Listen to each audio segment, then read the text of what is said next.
Bumi sebagai ruang kehidupan. Pernah tidak terpikir di pikiran kalian, kenapa di antara 8 planet yang ada di tata surya kita, atau di antara banyaknya planet yang ada di alam semesta ini, hanya ada kehidupan di bumi saja? Pertama kita akan membahas apa sih itu bumi.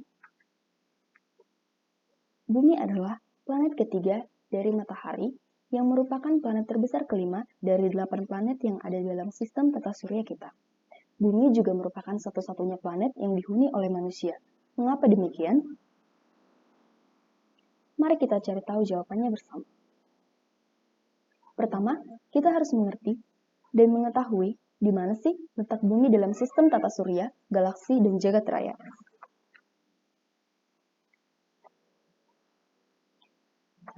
Gambar yang Ibu berikan di depan, gambar yang Ibu tampilkan sekarang ini adalah merupakan gambar dari sistem tata surya kita atau sistem matahari.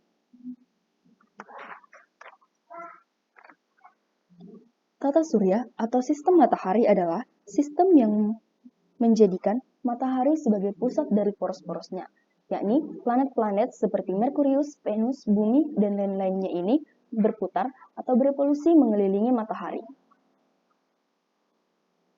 Yang kedua, galaksi. Galaksi adalah gugusan dari bintang-bintang atau kumpulan dari planet, gas, dan debu, dan juga kumpulan dari tata surya. Di dalam galaksi ini terdapat berbagai macam tata surya. Contohnya, di galaksi Bima Sakti terdapat sistem dari tata surya kita. Yang ketiga, jagat raya.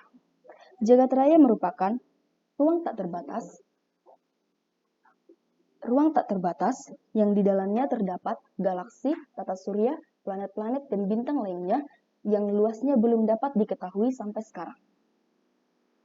Jadi, bisa disimpulkan ya adik-adik bahwa jagat raya itu cakupannya lebih luas daripada tata surya dan juga daripada galaksi.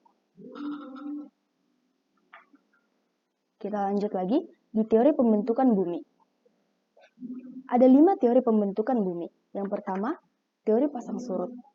Teori pasang surut yaitu teori yang mengatakan bahwa dahulu ada sebuah bintang yang mendekat dengan matahari, kemudian terjadilah pasang surut pada tubuh matahari tersebut, dan partikel-partikel atau material-material dari matahari itu tertarik dan kemudian membentuk planet-planet yang ada saat ini. Nah, bisa diperhatikan gambarnya. Yang kedua, yaitu teori planetesimal. Teori ini cukup mirip dengan teori pasang surut. Bedanya yaitu material-material yang tertarik dari matahari tersebut bukan berupa gas. Di teori pasang surut, material-material yang tertarik itu berupa gas yang kemudian membentuk planet-planet. Sedangkan di teori planetesimal ini, material-material yang tertarik itu berupa benda-benda atau material-material padat. Coba perhatikan jaraknya. Yang ketiga, teori bintang kembar. Teori bintang kembar ini menyatakan bahwa dahulu ada sebuah bintang kembar atau bintang yang mirip dengan matahari. Kemudian, salah satu dari bintang itu mengalami atau menabrak bintang lainnya, kemudian hancur, dan puing-puing dari bintang kembar yang satu itu, yang sudah meledak itu, kemudian membentuk planet-planet yang mengitari bintang yang belum meledak atau matahari tadi. Nah, dapat diperhatikan gambarnya. Awalnya terbentuk dari 2 bintang kembar raksasa, yaitu matahari dan kembarannya. Kemudian, salah satu bintang kembar itu meledak karena hantaman bintang yang melintas sehingga menjadi puing-puing debu. Kemudian, hasil ledakan bintang yang telah meledak itu berevolusi mengelilingi matahari atau bintang satunya yang tidak meledak itu dan membentuk planet-planet beserta benda-benda langit lainnya. Yang keempat ada teori nebula. Nah, teori nebula ini dikemukakan oleh Immanuel Kant dan Pierre-Simon de Lafresque. Menurutnya, pada mulanya terdapat kabut atau gas debu yang merupakan nebula yang sangat panas, yang itu terdiri dari hidrogen dan helium, kemudian menyusut dan berputar karena proses pendinginan.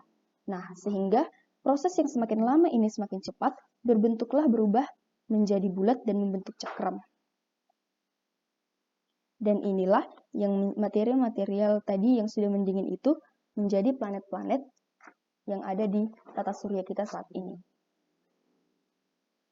Yang kelima, teori awan debu. Teori awan debu ini menyatakan bahwa tata surya terbentuk dari gumpalan gas dan debu yang mengalami pemempatan sehingga partikel-partikel debu tertarik ke atas pusat kemudian membentuk gumpalan bola yang mulai berpilin. Coba diperhatikan gambarnya. Ini ada ilustrasi dari teori awan debu. Ibu lanjut lagi ke teori pembentukan jagat raya. Nah, tadi kan kita sudah membahas ada 5 teori pembentukan bumi. Yaitu teori pembentukan bumi ini sama juga dengan teori pembentukan planet-planet ya, karena bumi itu termasuk dalam planet tata surya. Sekarang yaitu ada 5. Teori pasang surut, teori planetesimal, teori bintang kembar, teori nebula, dan teori awan debu. Sekarang kita masuk ke teori pembentukan jagat raya. Tadi kan sudah jelaskan bahwa jagat raya, galaksi, maksud Ibu bahwa tata surya, galaksi merupakan bagian dari jagat raya. Nah, adapun pembentukan jagat raya ini ada 3 teori, yaitu teori ledakan besar, teori keadaan tetap, dan teori ekspansi dan kontraksi. Di antara ketiga teori ini, ada satu teori yang paling terkenal, yaitu teori ledakan besar atau teori Big Bang. Nah, pada teori ini dikemukakan bahwa alam semesta itu dahulunya adalah keadaan super panas dan super padat, yang kemudian meledak dan membentuk galaksi-galaksi dan planet-planet yang ada saat ini. Yang kedua, ada teori keadaan tetap.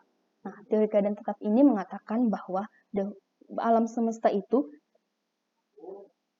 selamanya tidak pernah berubah. Jadi, bagaimana keadaannya dulu, tetaplah keadaannya seperti itu, yaitu keadaannya tetap dan tidak berubah. Namun, teori ini kurang kuat dibandingkan teori ledakan besar, karena seperti kita ketahui selalu ada penemuan bintang-bintang baru atau penemuan benda-benda angkasa baru, maka teori ini tidak dapat kita implementasikan atau tidak dapat didukung kebenarannya. Yang ketiga, teori ekspansi dan kontraksi. Nah, menurut teori ini juga dikenal dengan teori mengembang dan teori memampat.